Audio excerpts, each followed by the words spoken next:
Very pleasant good evening, everyone. This is the Connoisseurs of Wrestling. Yes, we're a little bit late this evening due to transportation issues for our brand new co host who just signed his contract last week, one George Atsaves. Good evening, sir, and welcome to the family. Thank you for having me. I actually signed the contract and then I rock bottom someone through a table because that's how contract signings work in wrestling, right? In the middle of a ring with a big table and somebody getting driven through it. Yep.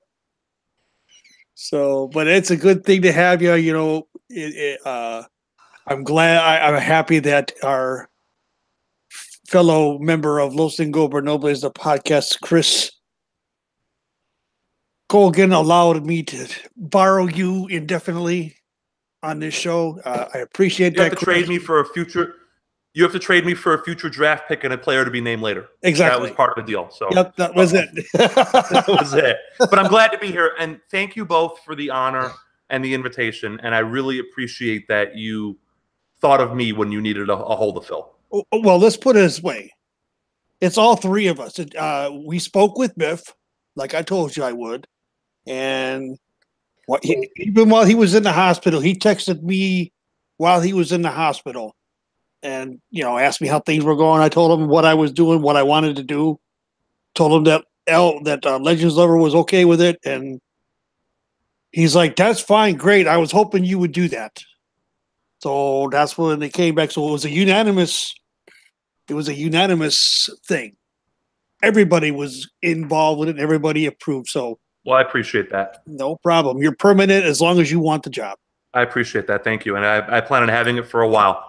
I got a lot of stuff to talk about in the past. There's nothing but I love the past when it comes to professional wrestling. And I love how it all ties together. And you got a lovely encyclopedia in your father that you can bounce things off of.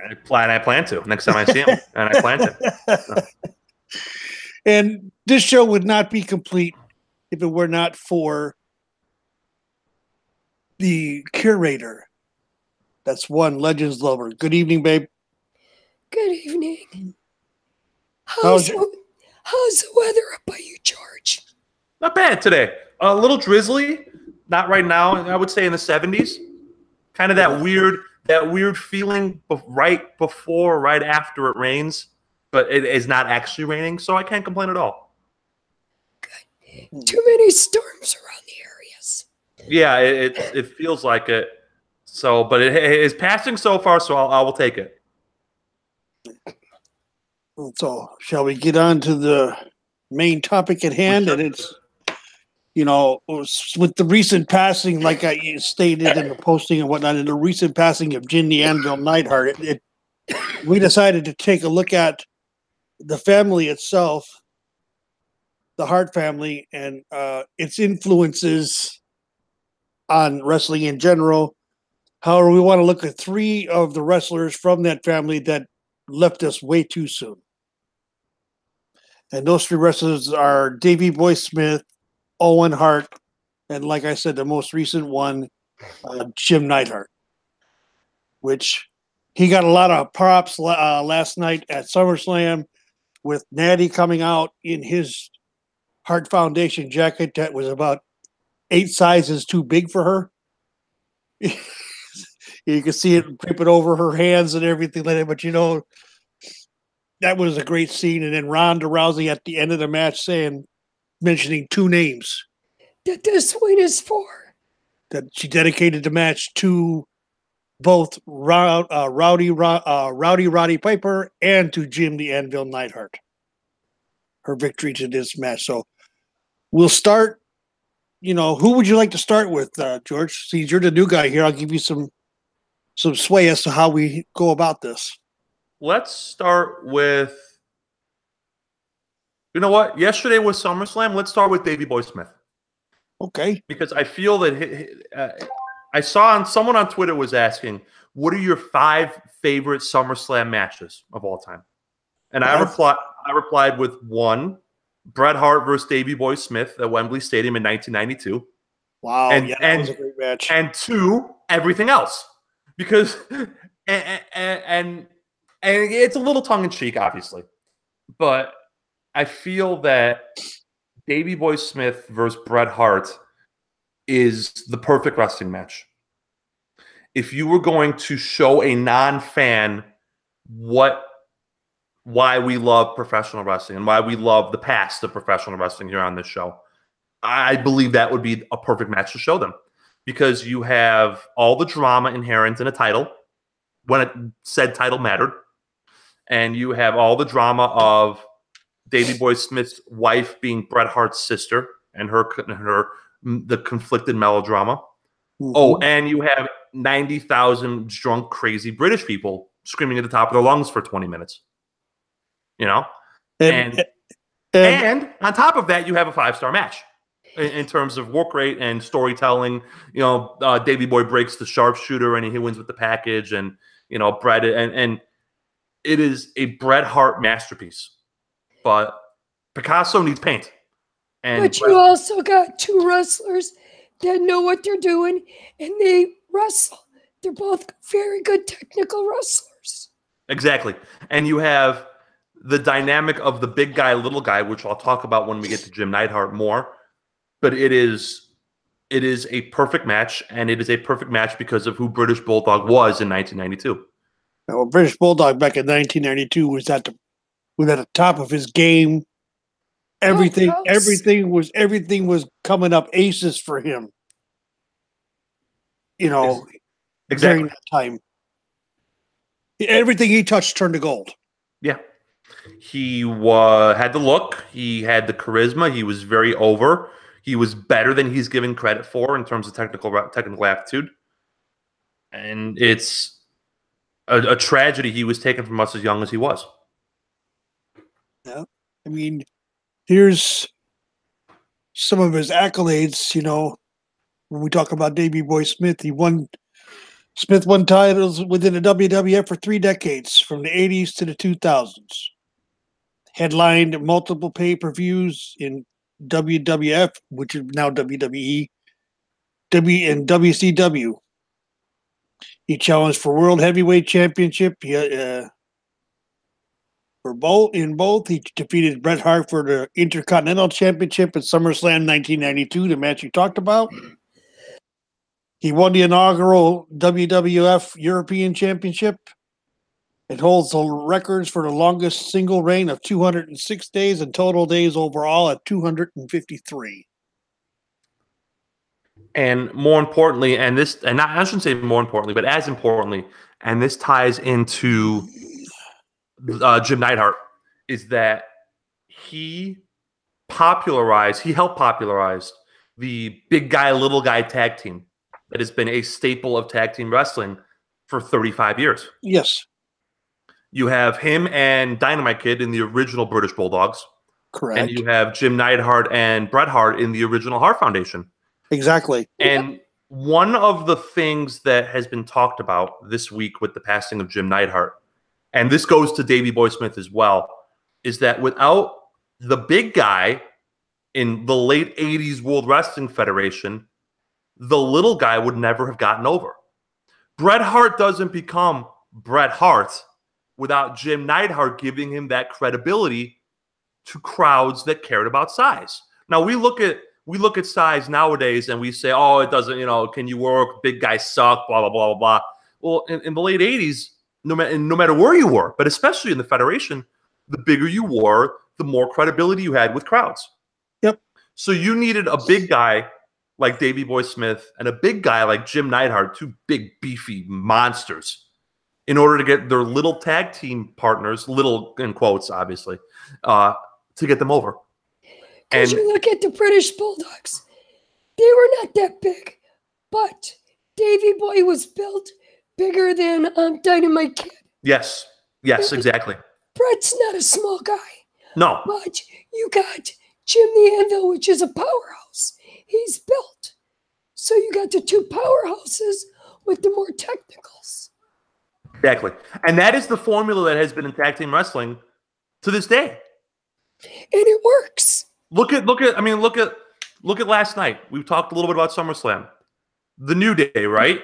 Powerhouse, Big E. Xavier Woods. Right. Big E's a powerhouse. Yeah. Xavier Woods is a little guy, but he's still built. and Exactly. has a power move set. Kofi is the more Kofi is the little guy. Is the little guy in that tag team. Kofi is. So we have the formula stays the same though. Right. We have a little, a middle, and a big. Exactly. But the formula of the big guy and the little guy has been like I said, has been a staple of tag team wrestling since Jim Neidhart and Bret Hart made it mainstream with the Federation. Exactly. And the Hart Foundation does not get as over, and Bret Hart does not get as over without Jim Neidhart giving him that credibility to the WWF audience. I agree. Well, I mean, and that's his legacy. That's his legacy. And his legacy is being the conduit so that one of the greatest wrestlers of all time gets his shot, gets the ball and runs with it. So. Right. Exactly. And you look at his career, okay? Everywhere Davey Boy Smith went, he won championships. Everywhere. And he was the guy everywhere. Yeah. Even when he was a tag team with Dynamite Kid, look at the championships that they held together. Yeah. They weren't the first ones to bring out the mascot. Matilda. They brought out Matilda, their bulldog. Yep. And that got over. I missed the I kind of missed the mascots. They should bring mascots. I missed the characters. Yeah. I mean, a lot of the younger crowd, their gimmick is I am a good wrestler. And I show up in trunks or long pants, and I have long hair and a spray tan, and I am a good wrestler. And that's fine. Don't get me wrong, but like, I miss the color, you know?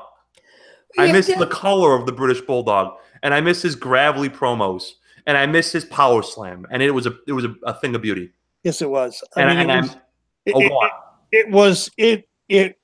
was. We talk about, and I'm gonna throw a name out there. Mr. Perfect always said everything he did was perfect. Well, the power slam that Davey Boy Smith used, the way he executed it was absolutely perfect. It was a thing of beauty. It was. And the way he snapped it off. And, he was not a technical marvel. But he was. But if you watch the younger stuff before he got big, when he's in, like, Stampede, he's just as good as young Bret. He's just as good as young Owen. He's just as good as Dynamite Kid. It's that he went the route to get him paid, which was pack on the muscles back then. And slowed him down. Yep. And it's 5'11", 260. Yep, and he was jacked every inch of it. But I'm telling you though, look him up. Look up some of those early matches. They're on the network. There's Stampede Wrestling on the network, and he could go in Japan. He can go anywhere. Yep. And it's. But what I'll remember most about the British Bulldog is at that SummerSlam match from 1992 when he beat Bret Hart with the roll-up, grown men jumping up and down in the background. Grown men in their 30s and 40s getting so swept up in the moment that their hero won the belt. And you know what?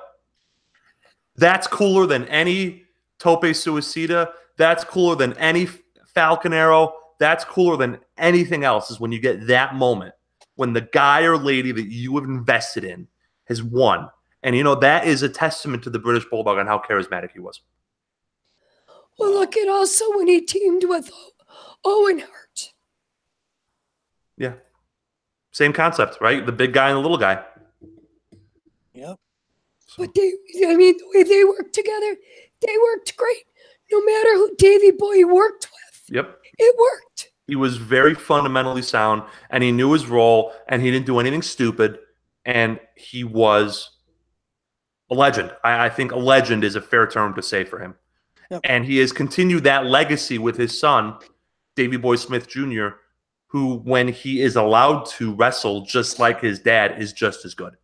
Yeah. The current gimmick he does is a much more of a brawler, and it doesn't suit him as well. But when he does the power stuff, you're taken back 30 years. Well, when near the end of Brett's run in WWF or WWE before he went jump ship and go to WCW. And they did the Hart Foundation, they pulled off, Davey Boy Smith was a part of it. They pulled off something that's never been attempted since. The foundation, the Hart Foundation, were heels in the United States, but faces in Canada. And I'm glad you brought that up because my favorite year of wrestling is 1997. Is the 1997 WWF. And the nuance that Brett and Owen and Jim and Brian and Davey played those roles and played them to perfection. I cannot think of 5 men or women alive today who could do what those guys did in that era and be ridiculed and spit on here and beloved everywhere else without changing a damn thing. And that, my friends, is wrestling gold. And Davey, as the silent assassin, the enforcer, was so crucial to all that, as was Jim, as was Owen. Yep. Well, you look at it from another prospect. Okay, they're all of them are originally from Canada. So, Canada is going to be love them. And at the time, you had it where Canada and the United States were going back and forth. Mm-hmm. And they played it up perfect. So there was no other tag team that could have done it. No. They were beloved in Canada, heroes in Canada. Their home, that's their home, and hated here. But you get them over to England, they were also loved over there and hated here. Yeah, and it worked, and it was brilliant. I have talked about in the past how unbelievable that 10-man match the Canadian Stampede was. From May of 97. There's no way any tag team anywhere could do what they did. That could never be repeated. Yep. Yeah. I'm looking at the information I have in front of me here, and in let's see. He came into the WWF the first time in 1984. Was in WWF from 1984 to 1988. Okay. It was amazing the people that they wrestled against. But there's a little section here, Stampede Wrestling in All Japan Pro, 1988 to 1990. All Japan's owner, Shohei Baba, a.k.a. Giant Baba, for those of you that don't know, had both of the Bulldogs. He had Davey Boy and he had Dynamite Kid. And here's a let's see. On July 4th, 1989, Smith, along with fellow wrestlers Chris Benoit, Ross Hart, and Jason the Terrible, were involved in a serious auto accident. Smith was not wearing his seat belts at the time and needed 135 stitches in his head after going through the windshield and throwing 25 feet on the pavement. Ouch. He recovered, of course. They continued teaming in All Japan against teams such as Joe and Dean Malenko, Kenta Kobashi, Tsuyoshi Kikuchi, and the Nasty Boys.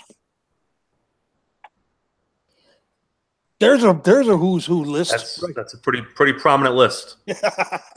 Some of the names George. I know because you're a Nasty Boys. You are a big Japanese wrestling mark. I am. Kenta Kobashi is a god over there. He was a god of heels. Yeah, he's a top 10 wrestler of all time. Unbelievable. And Tsuyoshi Kikuchi isn't bad either. None of these guys were slouches.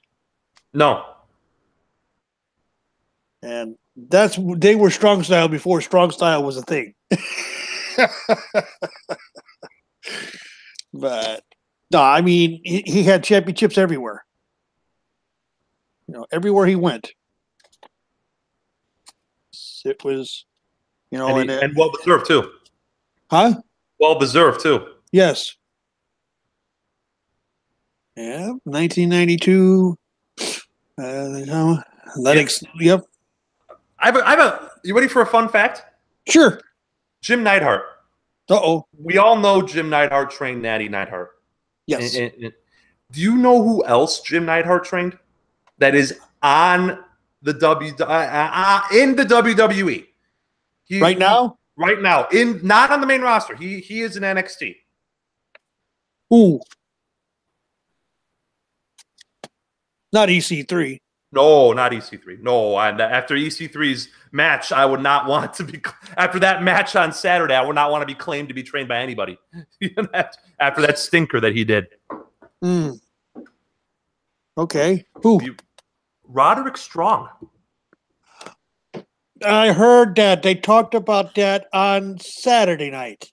This is Neidhart was also key in Roddy Strong becoming a pro wrestler. I learned this today. When Roddy was, this is from Roddy Strong. You ready? Quote, "If it wasn't for meeting Jim Neidhart, I never would have realized my love for pro wrestling. And without that, I have no clue where my life would have gone. Thank you for those kind words to my dad about that changed the 12-year-old boy's life forever." And apparently Jim built a ring in Roddy's backyard for him to train with, to take bumps. Wow. So, I mean, that is, and that is the legacy that I'll think of with Jim Neidhart is Roddy Strong and Natty Neidhart and Bret Hart and Owen Hart and all the smaller guys who got a chance teaming up with him. Yeah. I mean, there was also another female wrestler. Can't remember who it is that Jim helped train. Yeah, I have to do some digging on it. Yeah. Yeah, I can't remember who it was, but I just read it a couple days ago. Should have wrote it down. Okay, well. She, I mean.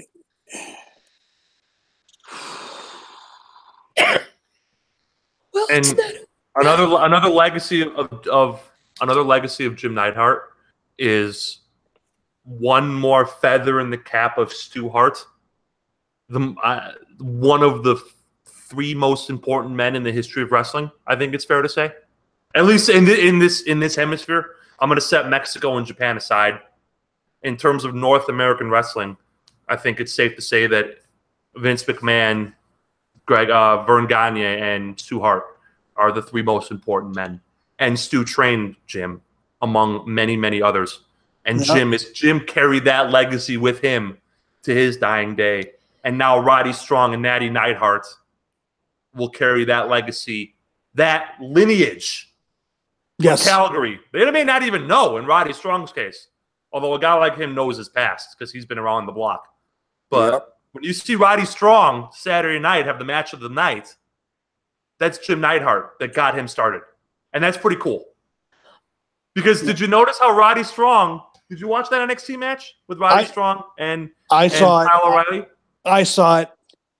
Did you? Roderick Strong was going 900 miles an hour, and I'm looking at it, and then I heard Neidhart thing, and I'm like, that's why. And you know what else is why? It was a big guy, little guy tag team. Roddy Strong was the big guy, and Kyle O'Reilly was the little guy.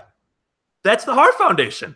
I mean, that's Jim's legacy, guys. And how cool is that? There's another legacy that Jim and Owen have. Beth Phoenix would never really got into professional wrestling if it wasn't for those two.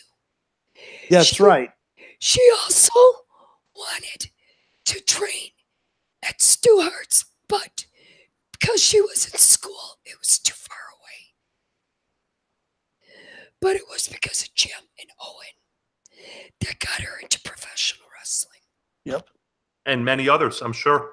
Yep. And now it's up to them to take that legacy from the dungeon and carry that forward. But I thought that Roddy Strong fact was really cool. Well, we all know, all three of us could probably agree with this, that when Natalya retires from in-ring competition, she has a job down at the Performance Center. She's gonna train. Absolutely. She is going to train. And well deserved. The thing is she also does it now. She also helps train. Look at what she's doing with Ronda. Yeah. And look at what her husband, who is also trained by the Harts, is doing down there as well. Uh-huh. So that legacy, I mean, the Hart, we talked last week about Ric Flair is professional wrestling. Uh-huh. The Hart family and the Hart extended family is professional wrestling. Yes. Yep. And it is a cruel twist of fate that they were taken from us as soon as they were. I mean, when Davey Boy passed from It wasn't even 40, guys. he was 39 years old. Yeah. It was called a myocardial infarction. And now most people don't want to know what's that. It's a simple Enlarged heart, right? Yeah, he had a heart attack, but he also had an enlarged heart due to I believe steroid use amongst other things. Cocaine and it was that era. You know, I don't judge the man on what he did. He did what he felt he had to do to get where he was. I mean, one person judges, and he's a lot more powerful and a lot bigger and a lot more knowledgeable than I'll ever be. That's all. One person judges us all. So, and it's not me, guys. I don't judge anybody on what they do. Nope. You know, That's up to your higher power. Yep. One person does it, and I don't mean Vince McMahon is the higher power. One person judges. Oh, son of a bitch! But and it's just Excuse that me. that had to be done. It's okay. I love you guys. I'm glad you got it. I'm very glad you got it. George, that kind of language is not normally used here. Let me explain. It is a running joke on these threads about the higher power and Vince. Yeah. And that's the punchline. SOB. You know, that's it. So, what is your favorite Owen Hart match? Do you have one off the top of your head? Who, me? Yeah. Him against his brother when he turned on Brett. Yep. And the cage. Cage. The I Quit match. No, great match. With the towel. Yeah. The towel, the towel match. Which was a part of NXT. Did you notice that? The towel has been as part of the storyline. What's old is new again down there, guys. It makes me so happy. With that British team. That English team. Yeah. Yes, Trent Seven and Tyler Bate. Yeah. What's old is new again. You notice that? In NXT stuff makes sense and is logical and it follows a good story progression. What's old is new, and it makes me very happy. That was the mother that threw the towel in. Yeah, it was. After Owen begged her and pleaded, and then she threw it in, and he was all the cat that ate the canary. You know? Yeah. So what I loved about Owen Hart was that he was the wrestler that you love to hate, and not in an ironic way. You hated Owen Hart, but you respected the hell out of Owen Hart. He turned, and then he turned back. Yep. He turned because he's got to get out of his brother's shadow. Mm-hmm. And in a business full of... Oh, go on. I'm sorry. He turned because he had to get out of his brother's shadow. To me, that was his best match. The one he had against his brother. To show what he was really made of. Yep. And in a business full of rotten people and people who will shoot on each other and say, oh, you know, so-and-so have heat with so-and-so and so-and-so is a piece of trash and, you know, et cetera, et cetera. He's been gone for 20 years and no one has said a bad word about him. No one. Nope. And everybody loved him and everybody it is a testament to as he was a great wrestler, and a better man. In a business sorely lacking, as we learn almost daily, with good people. And if everybody could be the wrestler that Owen Hart was, wrestling would be awesome. But if everyone could be the man that Owen Hart was, this world would be awesome. And that to me is his legacy. We talk about legacy. That's his legacy, is how good of a man he was. Look at him behind the scenes. He was the biggest joker, played the biggest rips.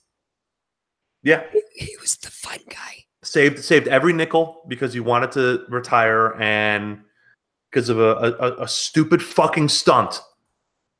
You know, and that wasn't of his making. That wasn't of his. I remember watching that show at my friend's house. He did not want to do it. No, I remember watching that show at my friend's house, and they were showing some video, and then they cut to King and JR, and JR is white-faced. He's ashen, and they're talking, and I was just like, what is going on?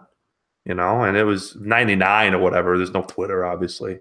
I wasn't yet a Dirt Sheet subscriber. I don't know any of that shit. And the Raw after he passed, where not a single person had a bad thing to say. And it's been 20 years, guys. It'll be 20 years next May, and not a single person has had anything bad to say. No. That's his legacy to me. As great of a wrestler he is, I mean, God willing, I'll be blessed with a son sooner or later. And I would wish, hope, and pray every day that he is the man that Owen Hart was. I was thinking you were going to say that if you're ever blessed with a son, you'd want to name him Owen. not very Greek, but I think if I have a kid, I'm naming him Gabriel. I think that's the name for my. Obviously, I'm sure the woman's going to have some sort of input. Yeah. Seeing that she's got to carry the fucker for 9 months. Whoa! Seeing she's got to carry the little guy for 9 months, you know, I figure she's going to want some sort of input. But we'll cross that bridge when we get down there. But he was in a business lacking great man. He was a great man. Yeah. He was 35 when he passed? 34. Oh my gosh, I'll be 34 in 2 months. He was 34 years of age for 16 days. 16 days after his birthday, he passed. So Halloween of this year, I'll be as old as Owen Hart was when he passed. It's unbelievable. It's unbelievable how this business just rips people to bits sometimes, you know. Yeah. And he lived clean. He wasn't partying with the boys or doing drugs or on the gas. He was the quintessential house. What's the word? Hermit. When he was homebody. Yeah. He was the quintessential hermit when he was on the road. Yeah. He saved every nickel. Yeah, he saved. Yeah, that's what he wanted to do. He wanted to stay in his motel, mind his business. He wouldn't go out and party. You know? Yeah. He wanted to save as much as he could to take care of his family after wrestling was done. I love the slammies, when he had the slammies in each hand, you know, when he came out. Oh, yeah. I love that he would have a good match with anybody.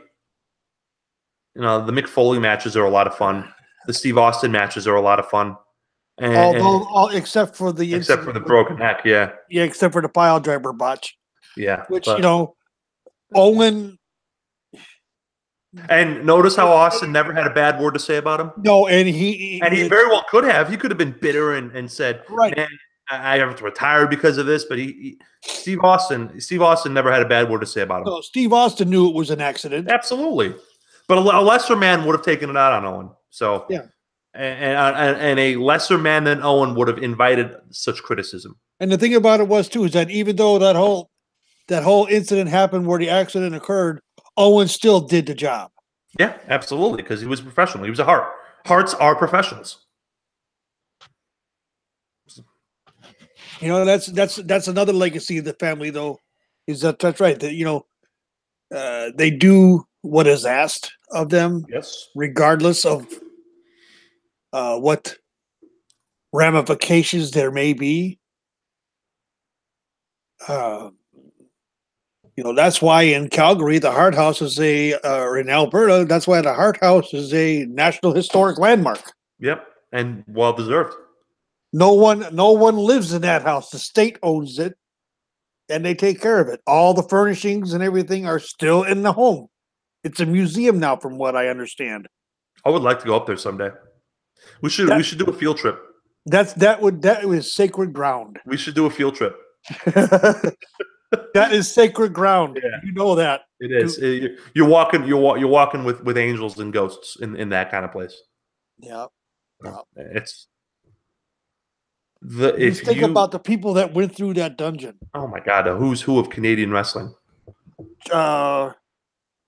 Chris Jericho was one. Mm-hmm. Lance Storm spent those two alone spent many of hours in the dungeon being stretched by the old man. Yeah. Didn't Christian Yep. Christian and Edge both spent time in the dungeon. They did. As did Tyson Kidd, as did Natty, as did everybody. Davey Jr. Yeah. Brian Pillman. You look at it's a veritable who's who. Yeah, it is. It is. And it is part of that Hart legacy. Yep, that's where Roddy Piper started. Yeah, it is. And Stampede. Stampede's good stuff, by the way. I know I'm preaching to the choir here, but that's if you can watch that stuff on the network or on YouTube or something, that's some great stuff.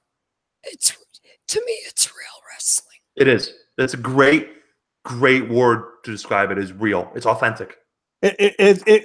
Stampede was the to Calgary what AWA was to Minneapolis, Chicago, Gary, Indiana, and Indianapolis. You can have your storylines and everything else, but the wrestling was real. The fights were real. That's what I miss. That's what I miss. And I miss the characters. And when I think of, and I know we're kind of bouncing around here, but when I think of all three of those men, I think of pro wrestling characters in every sense of the word. Big flashy gimmicks, over-the-top mannerisms, personalities. And who's doing it the greatest? Who's doing it the best right now? And he's not even in WWE currently. Is Chris Jericho over New Japan? Yep. He is carrying the character up over there. He is a character, and you know what? And one day, my friends, the three of us will many years from now will be gone from this place.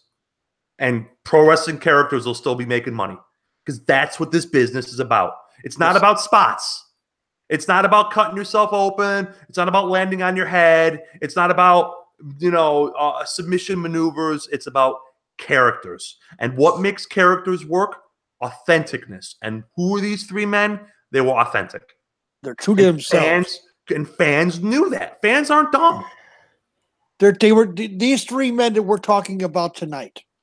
Wait a minute. I got to dispute something George just said. It's not just all character, because you can have a great character and can't wrestle. That still doesn't mean you're going to go anywhere. You got to be talented along with the character. You got to be an actor and talented at the same time. But okay. You have to be able to, do good character work, but you have to be. And I see what you're saying. Character work is great. Okay, if you're good at it, great. But you got to be able to do stuff in the ring to make your character look legitimate. Whatever that is, though. Well, we have currently on the roster, we have two female wrestlers that are strictly characters who cannot wrestle. Carmella and Alexa Bliss. In fairness, I thought Carmella was much improved yesterday. Well, it's the kind of match where she didn't have to do much. Yes, and hey, put your players in position to succeed. But if you told me you could be a mediocre character and a great wrestler, or a great character and a mediocre wrestler, I would take door number 2 every time. Every time. And because door number 2 will make more money. You're probably right. Door number 2 will draw more crowds. Now, in the old days, you had to have both. You had to be good at both. Even your father Good evening, Mr. George. Good evening. Father of George. Good evening, sir. The character work back in the ye olden days, and I'm going to say because LL and myself are two of the oldest people here. They were able to work the microphone, but they work the interview to get the people into the seats, but they were also able to carry the work in the ring a lot better than a lot of the wrestlers today. Go back and take a look at it. You've seen it, George. You've seen some of the matches that Bruiser, Crusher, Baron Von Raschke all had. They could talk. They could talk you in, get you to believe the story. Yep. And at the end, they would get you to the arena and they could sell the match to you as what they were doing was actually beating the living hell out of one another. Today, you can't see. Today is nothing but spot festing. Well, the good characters still draw money today.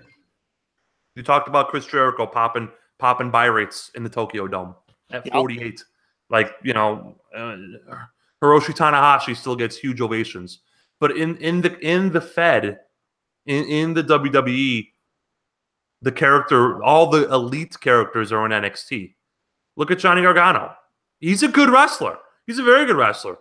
But he's just a slimy, smarmy SOB that you want to see get kicked in the head. Or no, excuse me, Tommaso Ciampa, not Johnny Gargano. Yeah. Look at right, and that's character. That's all gimmick, and that works. That's worked from the beginning. Ric Flair was the same way, smarmy heel that you wanted to see get killed. But he also could put it. He could also put it off. Show it off in the ring. Could make you look great. Yep, and that's the key. They have to be able to make their dance partner look good. And yes, I will give.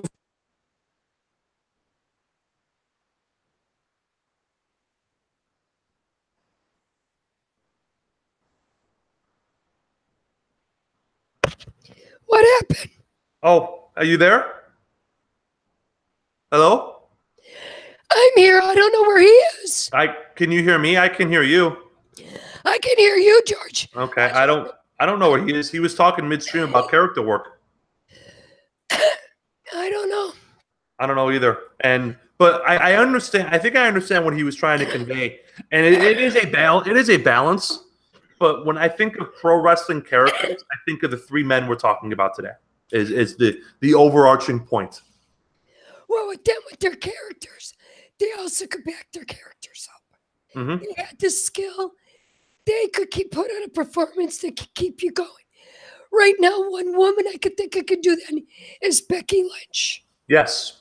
She's a great character, and she can wrestle. She's a character that you want to get behind. But the thing is the way they were working her, she couldn't go nowhere.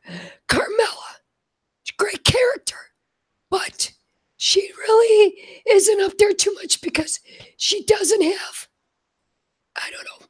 she doesn't have the talent that she should have for her character. She's not a good wrestler. No. Alexa Bliss is getting a lot better. She can wrestle. But she's also, where she lacks is she can't take a bump. No, she's terrified. She refuses. She's got the mouth. She's got the character. She's got the looks. But she's got to get better in the ring. Natty. She's got the character. She's got the technicality. But people say she's boring. Why? Because she's a technical wrestler. She's a mad wrestler. She's a throwback. Yeah. And it's like Finn Balor. Everybody says he is boring. He's a great wrestler. He is good when they let him do what he does. Like last night's match. I loved it. Him and Baron Corbin. Yeah, where he just beat the crap out of him. It was great. Why? Because they let him be himself. He brought out the demon. When he comes out as a demon, he goes. It's even as Finn Balor himself. The demon, it seems like it intensifies him. Makes him more likable. And that works. So last night's match, that was great. But then you get some matches that are, like we talked about the Hart Foundation, how they work together. And we brought up New Day. You got your little medium big. Mm-hmm. Well, look at when you had the Shield. You had Seth. You had Dean and Roman. Roman's the big guy. Yeah. Out of that, actually Seth is the little guy, but he's got the technical moves. The medium guy was a lunatic. He was nuts. He just ran nuts. So that worked. You had 3 different characters, but they all worked together. Just like when you got Jim and Brett. And then when you had Jim, Brett, Owen, Davey Boy, and Brian. Brian was the little guy. Yeah. You had them together. And they all worked together. They all knew. It's like they all knew what each one was going to do. So that's another thing. You got to be able to know what your partner or what your opponent is going to do. And sometimes a lot of these wrestlers these days don't. No, they skip the steps. We talked about this earlier. They skip the steps needed. That's like in a couple of matches on NXT.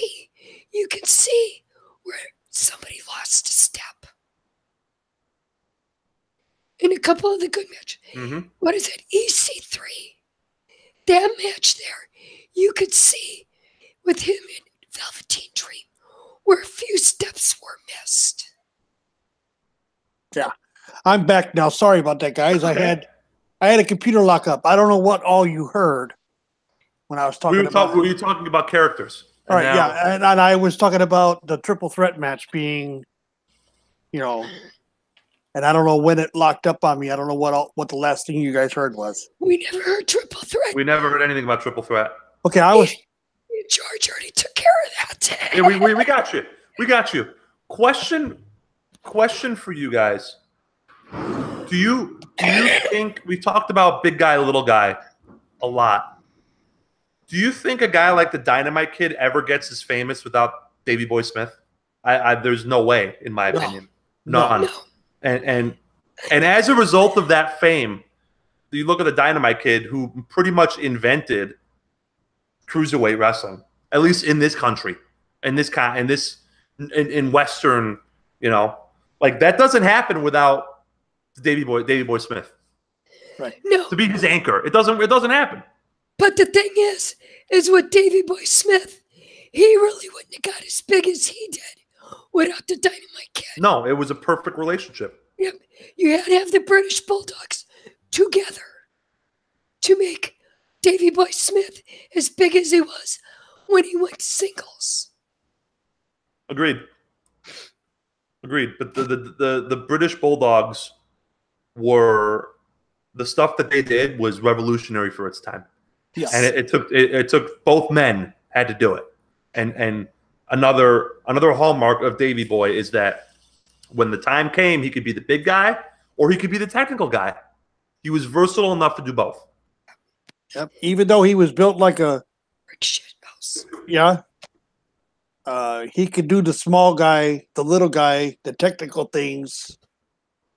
And if he would have learned some power submission moves, that was the only thing I felt that Davey Boy was missing. He lacked, yeah. As a wrestler, was a submission move of some kind that he could take advantage of his power. Like even a basic full Nelson with the way he was built, if he could have locked that in on you and knocked you cold, and you wouldn't have gone anywhere. Yep. When you were talking big guys, little guys, if you put the whole Hart Foundation together, Brian Pillman and Davey Boy Smith were the little guys. Even though Davey Boy was built. But when you look at the size of all, they were the smallest. Yeah, because Anvil was the biggest guy in that entire group. It was Anvil, Owen, and then Brett. If you go by size. But you go by power. If you go by power alone, It was Jim and Davy Boy. Yep. They were the power behind Hart Foundation. And I don't think none of it would have worked without that. Yep. Because Bret, when he first came out, he was out as a single wrestler. And I watched some of his matches. He would not have went anywhere. What solidified Bret is him and Jim the Anvil coming out as Hart Foundation. That's what brought Bret to where Bret is. You are perfectly said, and I agree wholeheartedly and 100%. Because one of the matches I seen with Bret Hart, he teamed with Barry Orton in Hawaii, and he went against Greg Gagne and shit. Who was the one with the boombox? Huh? Who was the guy with the boombox? Oh. That ended up in jail for molestation or whatever. Oh, I know who you're talking about. The name slips by my. Anyway. I don't know. I'm sorry. Buck Sumoff. Oh yeah. Oh, another piece of garbage. Yeah, Rock and Roll Buck Sumoff teamed with Vern Gagne. This was in Hawaii. It was Sumoff and Gagne against Bret Hart and Barry O. And Buck Sumoff and Greg Gagne, they wiped the floor with them, with both of them. Bret was not very good, and we know Barry was not very good. They were jobbing over in Hawaii at that time. But this is one of Bret's first matches in the United States. And to me, he was not very good. So when you see some of them old matches, it was Jim that got Bret to where he is. Agreed. Bret would never have made it as a single star had he not, if not for Jim. If it was never in a million years. Never in a million years would he have. Without Jim giving him that legitimacy, he wouldn't have gone anywhere. And you want to hear the funny? You want to know the funny thing? Sure. I'm going to go back to Owen here. That's who we were talking about. When Owen finally took the mask off, because he debuted in WWF in 1988 as the Blue Blazer, initially the Blue Angel. In 1990, he left in 89, wrestled in the independents from 89 to 91, and then went to World Championship Wrestling for a year. But when he returned to the WWF, he was put with someone who had just split from his brother, who had just split from Bret. The Anvil. And they formed the new foundation. That's what got Owen over. Yep. That's what got Owen over. Big guy, little guy. It's not only that. Owen would never have gotten over if it wasn't for Jim. Jim and the Hart name. Because think of it, with him being Hart and putting him with Jim. You think of Bret. That's what made Owen, and that's what ultimately hurt Owen there too. Because it put him under his brother's shadow.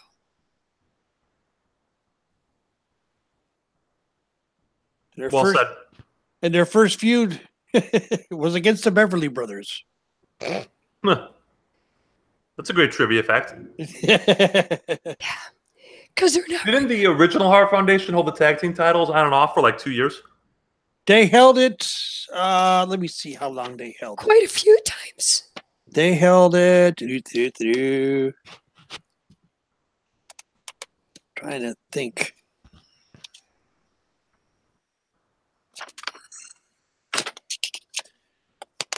Checking paperwork here. Hold on.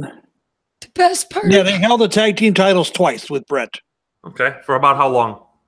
give or take. You got it in front of you? I'm looking. I'll tell you why that matters in a minute. I think they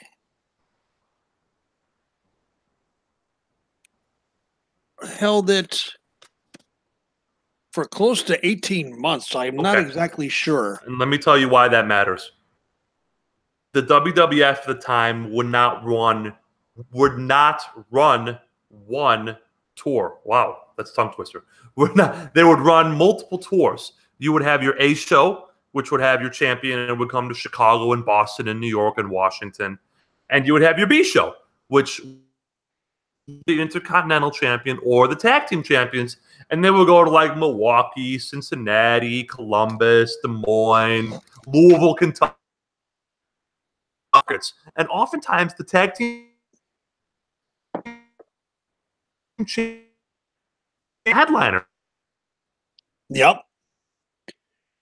When Tag Team Champion, you were a draw. Neidhart was a draw. Neidhart and Brett were draws.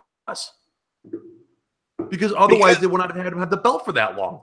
Because they were heels at the time, and their biggest feud was with Marty Jannetty and Shawn Michaels. Yeah, the Rockers. But also think about it. What also got the Hart Foundation going wasn't just Jim and Brett themselves. Who was their manager? Mouth of the South, Jimmy Hart. Yep, no relation. No relation. Jimmy Hart. But a great heat magnet. The thing is if they would not have Jimmy Hart to begin with, they wouldn't have made it. No. They needed that to make it.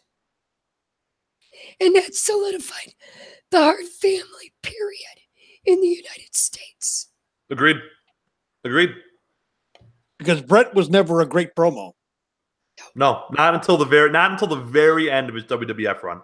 Right. When he combined that passion with the style of the time. But he was not a great promo until, I would say, 96. I would agree. Definitely not until then.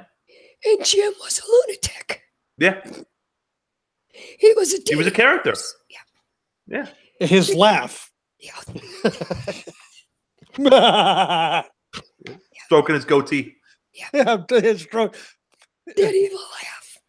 But the laugh, that's what he was known for, was the laugh. The laugh and the goatee. Yep. But you had to have Jimmy Hart, who could talk, he could rile anybody up. Man, he could. Let's put it this way. Jimmy Hart, bless his heart, could rile up a bunch of nuns to get them swearing. Yep. You could have an arena full of nuns sitting there, and he would figure out a way to get them so angry that they start cussing him out. All right, guys, he's got to be the next manager we do. Yeah. Jimmy Hart? Yes, I love Absolutely. Jimmy Hart. Absolutely. We should absolutely do him next. I love Jimmy Hart.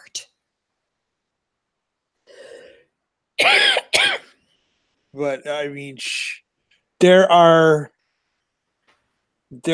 so, there's these three gentlemen that we're talking about tonight are,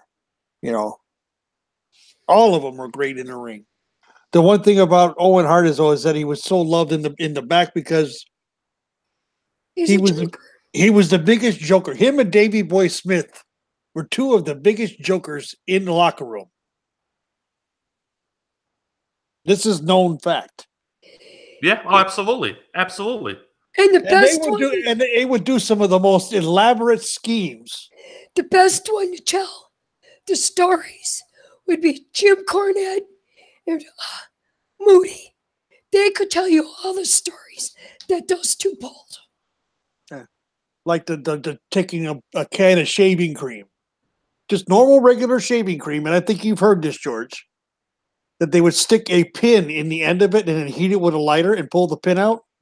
So where when you would spray it, it would shoot it like 15, 20 feet. You would take it, condense it down, and shoot it 15 to 20 feet. And they would stand away from you and just cover you in it. And you never know who did it. Super cool. That's a cool trick. Yeah, I heard that. And I'm like, Jim Ross talked about that. That was on the Jim Ross podcast. That's a cool trick. And it's like, or putting a bunch of locks on people's baggage. Yeah. That one I have heard. Or hanging luggage up on pipes, up on the ceiling. Stuff like that. I mean, and they also had the elaborate ones too. Like there's one story in here in the paperwork, and I gotta find it because I read it and I was laughing. The thing is remember when we talked about drugs and yet how Owen stayed out of it? This is how Owen blew off steam. Is with his rips. He did this instead of following the drug way. Okay, and here's much better use of your time and much safer. Here's a quick story about Owen Hart and his ribs, his elaborate ribs. During a shoot interview, Tony Norris, who wrestled in the WWF during the mid-90s as Ahmed Johnson, faced Hart in the ring on many occasions, stated that he received a phone call saying he was to be a guest on the Tonight Show with Jay Leno. After spending a large amount of money on new clothes for the occasion, he was told a limousine was to pick him up and deliver him to the studio. After waiting a seemingly long time, he says, Hart appeared and asked him why he isn't at the show yet. Nora's suspicion as to how Hart could have known about his guest appearance, as he hadn't told anyone, said that Hart was then on the ground laughing. He then realized that Hart was behind the ruse and there was no guest spot on the Tonight Show. That's a great prank. That is a great prank. Oh, Ahmed Johnson. Poor Ahmed. I mean, he was. Look at the rib that they did with him and Goldust. Yep.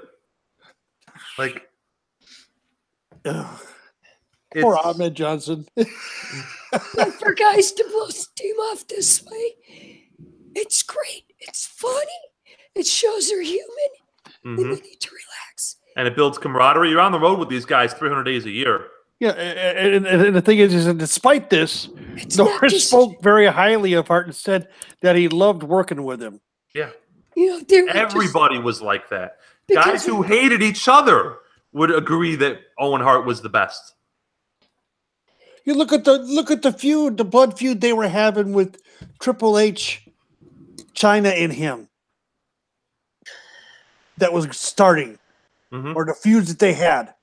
And the night after he passed, Triple H and China are sitting there talking about, and they're crying, talking about how much they loved him. Yeah, and hell of a moment. Here's something else that I didn't know. You know the thing about the game with Triple H? He goes by, Yeah. That was supposed to have been Owens. Really? Yes. That I did not know. And Triple H took the name out of, as an honor to him. Yeah. That's amazing. Let's see if I can find it. I saw that in here and I was like, whoa, wait a minute. That didn't come up until after Owen died. That's right. The game didn't come out till after Owen was. Yeah, that is amazing. I'm trying to find it. That's a good tribute to Owen, just like Ronda's using Roddy Piper for Rowdy, honoring Roddy Piper. It's great when you got somebody you look up to and you find a way to honor them.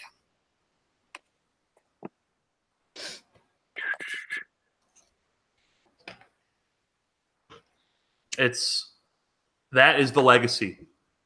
Yeah. And I think that is a fitting tribute to those three. Well, I got another part that's a legacy with Jimmy Anvil. Because before his death, in the last year or so, he's also been part of Total Divas. He's been doing a lot with the show with Natty. He has also worked with Lana, teaching Lana how to shot put. He's been helping out with some of the girls on Total Divas, helping to train them, giving them pointers. He's been a lot of help to a lot of the wrestlers on that show. They all loved him on Total Divas.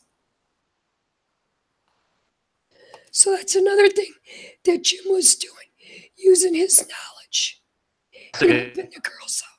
That's such a hard thing to do, by the way, is to pass on your knowledge to the next generation. The thing is what I don't think a lot of people realize. Jim was in the beginnings of Alzheimer's. So this was also something that helped keep him going. Yeah, to keep him sharp.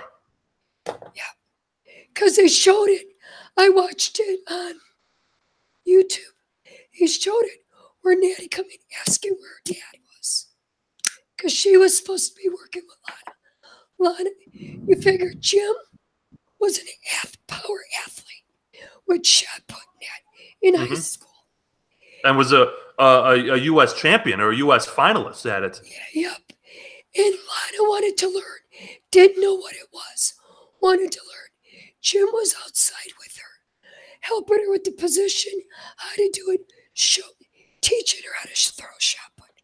She kind of put it through somebody's windshield, but he was teaching her how to do it. Okay, here it is. I found it finally. So that's another legacy that Jim is passing on. He was passing on his knowledge and helping the women that are on Total Divas. So that was good.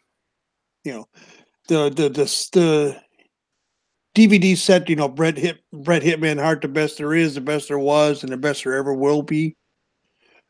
Bret said that he wishes he had been with WWF the night Owens accident happened. He would have discouraged Owen from performing the stunt. Triple H has stated in several interviews that, quote, the game, nickname that he would adopt months after Owen's death, was originally intended for Owen, and that he adopted it in honor of Owen. That's amazing. That's amazing. I had no idea. That tells you just how much he was honored. Yeah, how much he honored, and how much he meant, and how many people he touched, how many people's lives, how many lives he touched in that locker room. Yeah. You know, it is incredible to me that for 34 years, for a relatively short time on this earth, he had such an impact, and it's a testament to the kind of man he was. He was a man's man. Yep, and he was a role model for all of us. If I could, you know, and I'll say, and people may think I'm nuts. If I could live half as good as Owen Hart did, I'm going to have a hell of a life. You already have a hell of a life. I know that, but I mean, I know what you mean. You understand what I mean? I mean, that guy was, you know, he loved life. He loved life. He loved his family. He loved professional wrestling. Well, here's the Holy Trinity, guys. Life, family, and pro wrestling. Yep. Here's something that I found out. I was farting around one night on YouTube, and I found a series called The Haunting of. And honey, LL, I told you about this. I watched it. You're talking about The Haunting of Roddy Piper. I'm talking about The Haunting of Roddy Piper. And George, if you get a chance, it's on YouTube. Just type in The Haunting of Roddy Piper. Okay. They bring a medium to Roddy's house because in Portland. Because Roddy, and it's not just Roddy, his kids are having experiences. But we find out there are wrestlers that Roddy knows are coming back to him. That are gone. Oh my gosh. Yeah. One of them is Adrian Adonis. Oh my God. That was Roddy's best friend. That was Roddy's best friend. I gotta watch this video. Okay, and there's another one, and the woman's explaining who this gentleman is. She says he's young, he's blonde.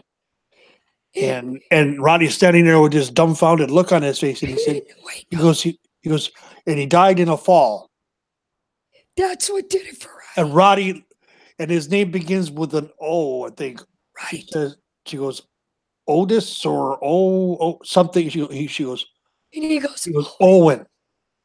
And she said the guy says yes and is smiling. Owen is at the house in Portland where Roddy and his family lived. That's amazing. But the thing is, she didn't know nothing about the incident at the Kemper Arena in St. Louis or in Kansas City. She knew nothing about it. She knew absolutely nothing. There's a few things she didn't know about that came up. And with the thing is with Adrian Adonis, Roddy would not have bought that house if it wasn't for Adrian. Adrian told him to, but Adrian also saved Roddy's house when he was as a spirit. When Roddy seen him, a fire was starting on a carpet. That's what made Roddy find the fire is Adrian. It's something you'll like, George. I'll check it out tomorrow. Yeah, I'll check it out tomorrow. Because when we did Roddy Piper, we were going to bring this up, but we didn't get a chance. It's good. I saw that and my mouth fell open. That's amazing. Anything else? On Owen? On anybody? Everybody? Any cool stories? Any more cool stories? I'm looking. I don't have any. I don't have any off the top of my head that I haven't already named. Yeah. But it's all three of these men were legends.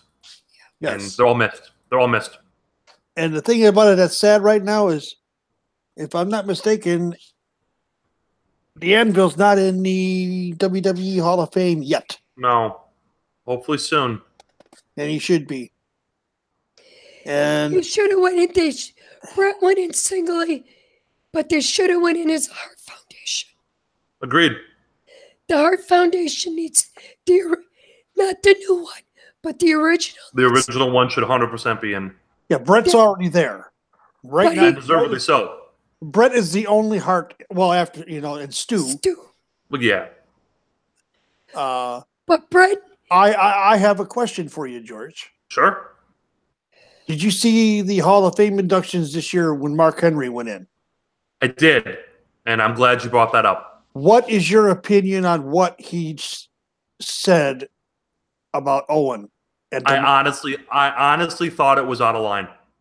It's not Mark Henry's job to tell Martha Hart how to grieve for her late husband. That's what I think about that. I understand it was coming from a place of love, and I understand it was coming from a place of respect. Do you think Mark Henry was put up to it, or do you think it was cute? Not at all. I think it was Mark Henry being Mark Henry. Mark Henry is way too authentic to be put up for anything, especially something like that. But I think it was, at best, it was misguided on his part. Yes. It's not up to him to tell anybody how to grieve, especially a loss as raw as that obviously is for Martha. To me, he needs to be in the Hall of Fame, yes. But you got to respect her wishes. Exactly. Exactly. Is he deserving? Absolutely. Should he be in? Absolutely. But if she doesn't want him in, that's her call. And that's not my place. It's not my place to say she's right, and it's not my place to say she's wrong. Because if she still blames the WWE, that's her decision. 100%. 100% right.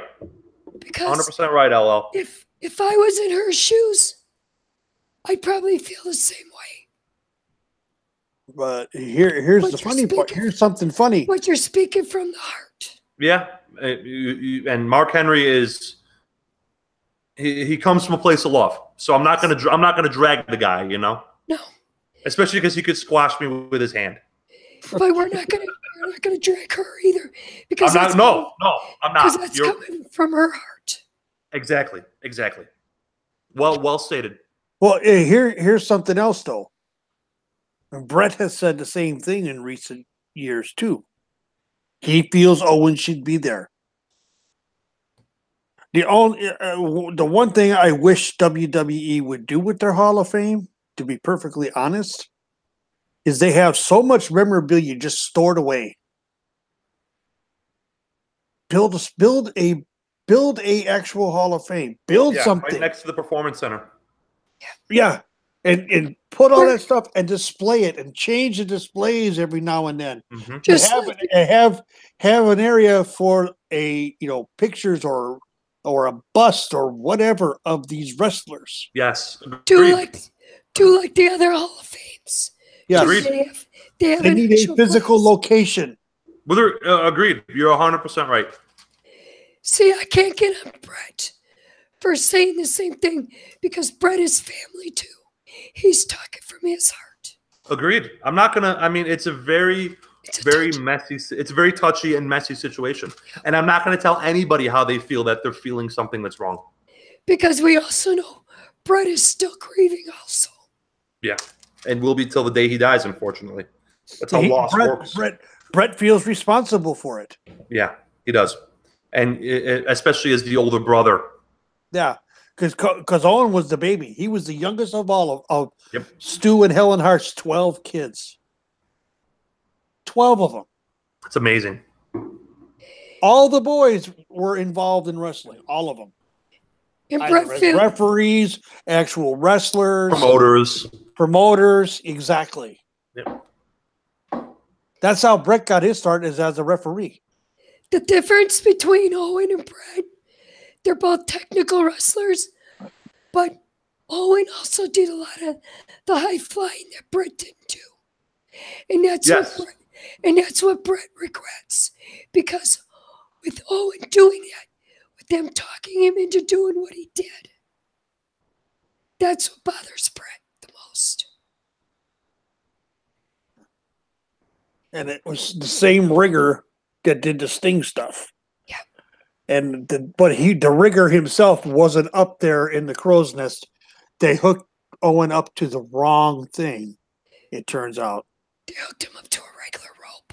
They hooked him up to a rope instead of a cable. And that's why he fell. That's why he fell, and he was killed almost instantly. Yeah. I mean, that was a sad day. I did not see that pay-per-view. They did not show the actual fall because they were showing a video, a hype video, and he was being suspended during the video, and he was supposed to fall like 2 feet because it was supposed to be like this hapless superhero, like he was supposed to be like 2 feet above the ring and let go and then fall the final 2-3 feet, and land on his face and but they was during the video he fell. Landed on the rope in the corner on his chest and ruptured his aorta. He fell 50 feet and was killed almost instantly. Yeah. The first one in the ring to him was Jerry Lawler. Yep. And I remember them coming back from the video and JR sitting there just Shocked. ashen. And it was bad. harrowing. It was Okay. bad. It was really bad. Next question, Sure. George. Seeing that Sure. you saw it, was it the right thing or the wrong thing to continue the pay-per-view? I've thought about this a lot.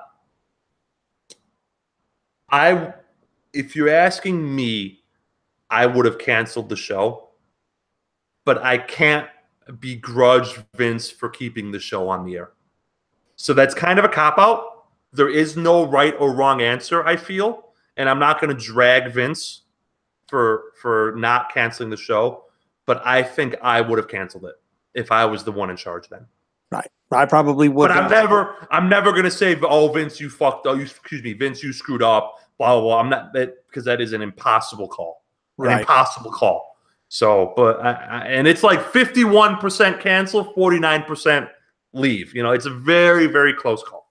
What about you? What do you think, Takers? I myself probably would have ended the show right there and, maybe given partial refunds to people, to the fans that were there because of what happened. But like you said, I'm not going to drag Vince for what he did. Not. It was he made the decision, and he felt, and this is public knowledge, he felt that he asked himself a question: what does he think Owen would want?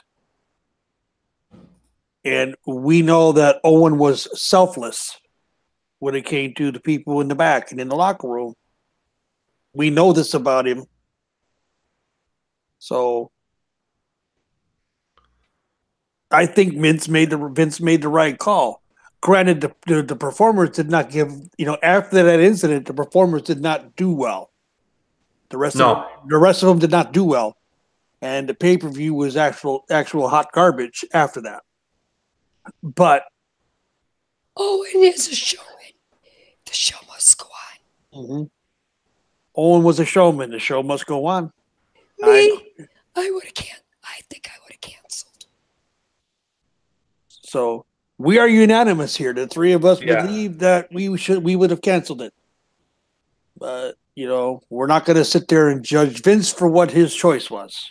The thing is that's fair. Because we're not the business people that he is. We are thinking with our hearts. Yeah. You cannot tell me Vince sitting back there in Gorilla when he saw that and found out what happened to Owen when Owen passed. You cannot sit there and tell me it did not hit him emotionally, because it did. Oh, 100% it did. But he also had to think of his company. Exactly. My last thought on this, and all three of these gentlemen, is we talk a lot about people who have given their lives for this business. All three men gave their lives to professional wrestling. Yes. And professional wrestling is a better place because of these three men. Yes. Because of what they sacrificed for the business. The thing is the three we're talking about. Think of the name Hart. They gave their heart and soul. Yep. To this. You're right.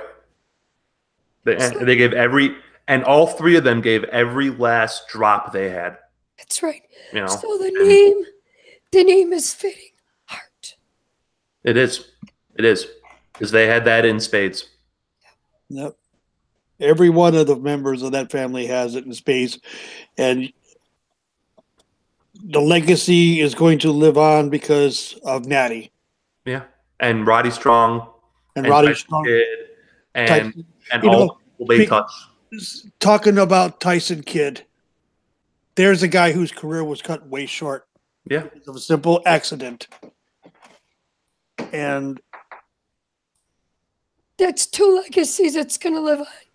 Because you think of everybody that the Hart family's trained. That's one. But you also got Natty and Davey Boy Smith that are actual Harts. Mm-hmm. So the Hart family, their legacy will live on through their children. Yeah. Yep. So you got two legacies. You're right. Perfectly said. There will always be a line. There's always going to be a line back to the Harts, because Natty is going to teach and train. Tyson is going to teach and train. Mm-hmm. When Roddy Strong retires, he's going to teach and train. Davey Jr. Davey Jr. Hell, Lance Storm is teaching the Hart way. Yeah, you're right. And it's a testament to the integrity of that family and how they were managed to preserve despite all the hardships. Yes. To say that the Hart family is the first family of professional wrestling, I would agree with that. It's an understatement. It's an understatement, but you're 100% right, Takers. You are right on the money. They have no equal in the business. They're, the Gagnes, Vern, he trained many folks, but the line has died. That's right. Mm-hmm. Where the Hearts is going on. Yeah. The Hearts is continuing. Because think about it, when you think about Canada and Calgary, the Stampede still goes on. Mm-hmm. They still got the wrestling up there. And there's a lot of people that were trained by the Hearts that are still wrestling there. Yep. And hell, JYD spent time in the dungeon. That's a little known fact. That's where the Junkyard Dog got his start, was in Calgary. So you think of all the wrestlers up there that went through the dungeon, that are retiring. They're teaching. So Sweet Daddy Siki. Okay, there's a name, George. That is a name. He learned from Stu.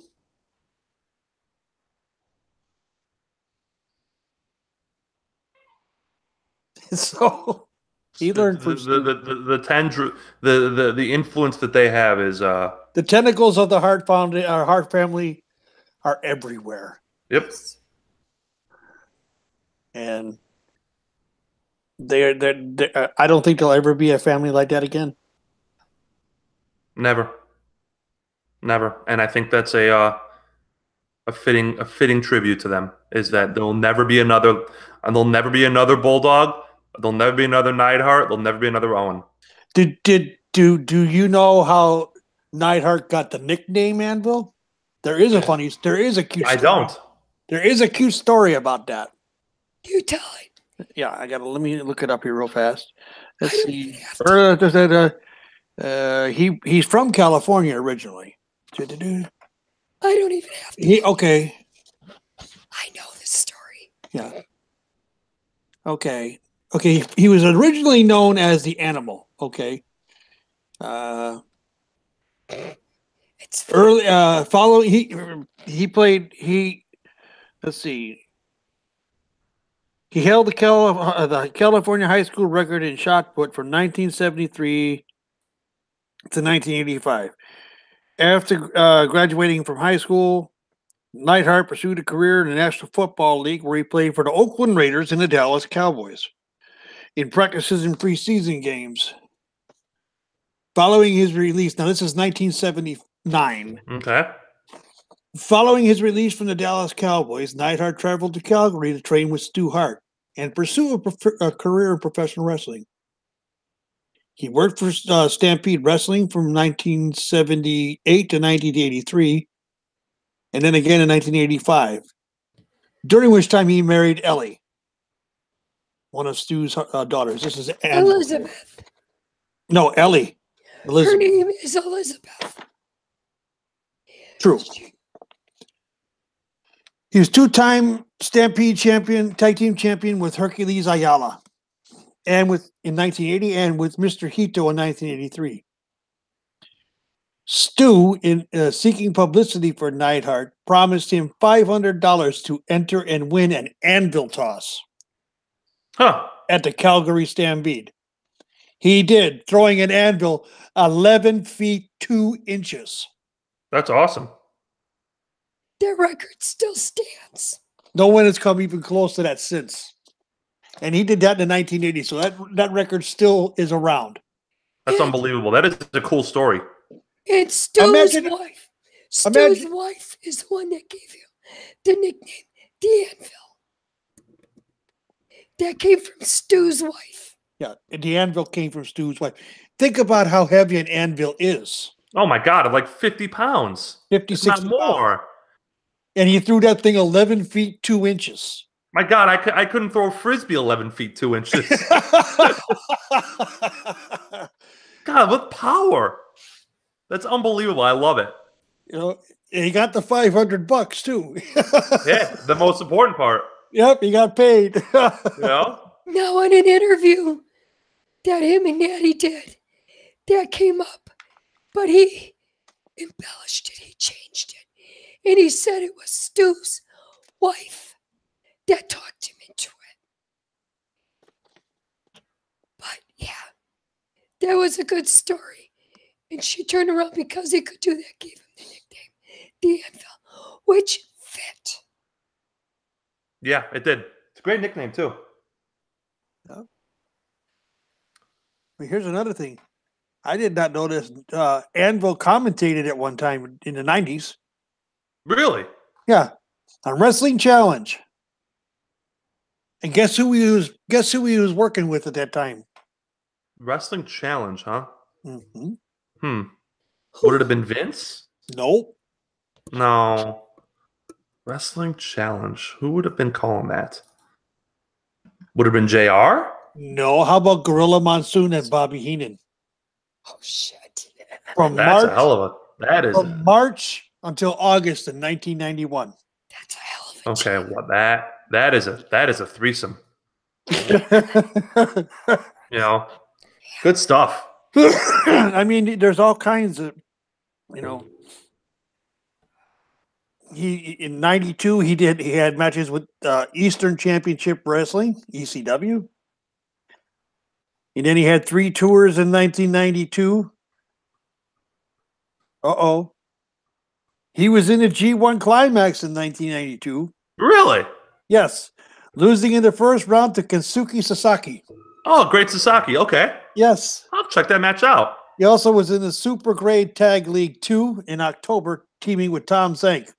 And That is another name from the past. And they didn't get any points. They finished with 0 points. That's okay, though. And Battle Final in December of that year as well. That's an eventful year for old Jimbo. He was busy. Yeah, it was cashing them checks. Yeah, that's just like little things I'm finding, you know. I love it. I love it. I'm reading here. Oh, here's a gimmick he had for a while. In July of 1996, on an edition of Superstar, Neidhart had been terminated from. He was terminated in '97 from WWE for no showing events. But on the July 6th, 1996 episode of Superstars, he returned as the Masked Who. A gimmick designed for commentators Vince and McMahon and Jerry Lawler to make Who's on First style jokes during his matches. Oh boy. Jesus. That sounds like that era.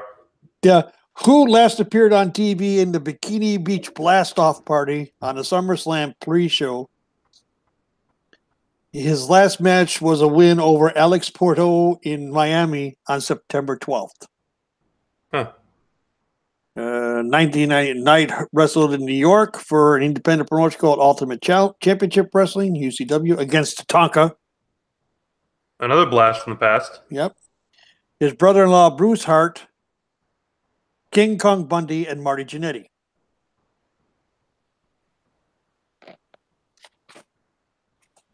There's a lot of stuff. There's a lot of stuff out there. We can go on for days with these three. Yeah. But that's the thing that people need to look up and check. Agreed, guys. Do your own. If you're listening to this, I hope it inspires you to do a little bit of research on these three men because they were pillars of this business. Yep. That's what we like to do with the show. Give you something to get you going. Exactly. And have you look. Give you a taste. Just a taste. To learn the history. To learn the history of wrestling. To find out what it was really about. Perfectly said. Yep. Well said. You guys are on fire tonight. We try. You guys are on fire. George, you've been great. You're great as always. I gotta be great to keep up with you two. Iron sharpens iron, right? That's right. You know what? You're the fire to our iron, my friend. Oh, thank you guys. It is a blast. I'm happy to be part of the show. Well, we're glad to have you again. Like I said, welcome to the family. All right, thank you. That means a lot. All right. Okay, George, where can they find you other than here every Monday night? Other than here, you can hear me on my other podcast, which is at 2 Guys 1 Sport. The number 2 and the number 1 are in the handle. We broadcast Thursdays, 9/8 Central.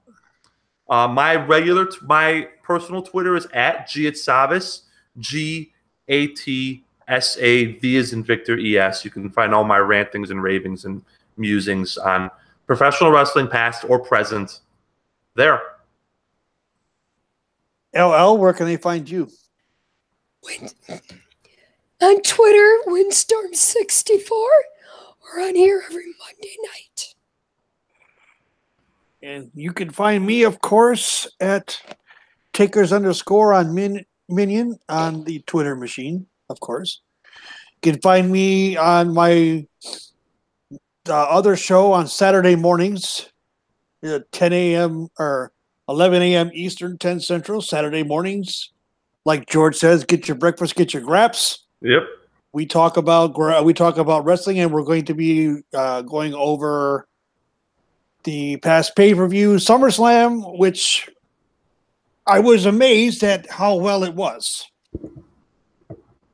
We also have several podcasts that we promote here. One of them is Two Guys, One Sport that George already spoke to. That's on Thursdays, 9-8 Central. Yes, sir. Thank you, sir. Not a problem. Got to take care of those who take care of us. We also like to push along Ruthless Aggression podcast with Metal Matt. I will be on that Friday, by the way. This Friday, I'll be on that show. I heard that. It's a 3 podcast week for me this week. Wow. I'm gonna be tired of my own voice. It's gonna be amazing. This way, George. It sucks to be popular, doesn't it? It does. It is a cross that I bear. Yeah, we are actually talking Unforgiven 2003, which has a Triple H Goldberg and a Shane McMahon Kane last man standing match. Oh, that's going to be interesting. Yeah, should be a lot of fun. I just might go watch that one just for giggles. That is Friday, 7 o'clock Central. I should go watch. I might go watch. Unforgiven 03. There is it is very Ruthless Aggression era in that there's a few decent matches and a few matches that are absolutely terrible. Yep. But this last man standing match between Kane and Shane McMahon is a good fun brawl. It's two guys beating the hell out of each other, right? Hey, you'll never turn that down, my friend. We also have all the Cage Side affiliate podcasts, the Bitter Boys Club, Not Your Demographic, and Bros Before Elbows. Whoops. Ooh, luckily I've got that cough button. And there's, like I said, there's the two guys. We mentioned two guys, but there's the Ruthless Aggression podcast. There is Ambrose, Ali, and Prince Moxley Lopez, who have the Violent Wrestling podcast. Check your local listings for that one. There's Fizzy's Wacky World of Wrestling, and check your local listings on that. Fizz is a very knowledgeable man about the wrestling. He is also, his takes and opinions are interesting to say the least, but he's his show is always great. He always seems to be, he's one heck of a promo. I don't care what anybody says. That boy can cut a promo better than Paul Heyman. And I think that about does it. Have I missed anything? Yes. What have I missed? Don Sal. Oh, yes. God, can't forget good brother Don Sal. Now, can we, George? No, sir. No, sir. He was on my show last week. Always a blast to have him. And his own show was also very good. Yes, his own show is also, that's Match Fixing over there on Cedar Bridge Media. You can find Sal at Kusmato_Sal. And you can also find him, his show is over on Cedar_Bridge. Follow them both on Twitter. And we also can't forget AA's Ramblings. Yes. Which is check your local listings. It's a short 30 minute to an hour show where she talks about what's on her mind when it comes to professional wrestling. And is there anything else on? Yes. Hot. Bruce Pritchard. Oh, yes. The MLW Network. We have the Something to Wrestle with Bruce Pritchard and Conrad Thompson. And then we also have What Happened When with Tony Schiavone and Conrad Thompson. This has been episode 17. I do have one thing to say. What's that? Also, when we were doing where they could get a hold of us, we do have one more co-host to the show that's out because he's under the weather. He's been ill. You can reach him on Twitter, Real Dill Biff. Yeah, that's the dill as in dill pickle. Yes, Biff, we're glad you're out of the hospital and home. You know, we're still wishing you a speedy recovery.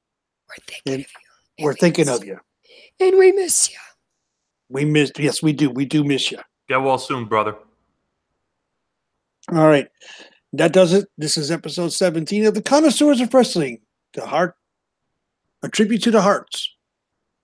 For Legends Lover and for George Atsaves, I'm Takersman and wishing you all a very good evening. Good night, everybody.